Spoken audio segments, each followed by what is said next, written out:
చాలా రోజులైపోయింది videos post చేసి. ఇప్పుడైతే దంచిక్ బర్త్‌డే అనగా నేను ఈ వీడియో పోస్ట్ చేస్తున్నాను. ఇది చాలా చాలా స్పెషల్ వీడియో అనమాట. ఎందుకనంటే కొత్తగూడెంలో నేను ఈ టెంపుల్‌కి వెళ్ళడం నాకు చాలా హ్యాపీగా అనిపించింది. అండ్ కొత్తగూడెంలో నాకు Ganesh temple, Srimata temple, Mahankali temples మాత్రమే తెలుసు. కానీ ఆంజనేయ స్వామి టెంపుల్ ఇక్కడ ఇలాంటిది ఉంటుందని నాకు ఇంతవరకు తెలీదనమాట.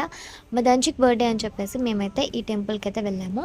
మేము వెళ్ళేసరికి ఇక్కడ టెంపుల్ ఆల్రెడీ హారతి ఇస్తున్నారు.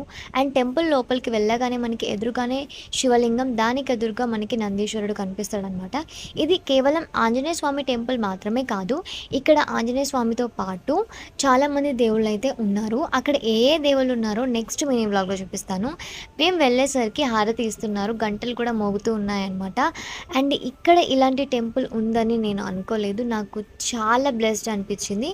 ఎందుకంటే ఆంజనేయ స్వామిని నేను ఎక్కువగా నమ్ముతాను కాబట్టి. అండ్ నెక్స్ట్ వ్లాగ్‌లో ఏముందనేది కూడా చెప్తాననమాట.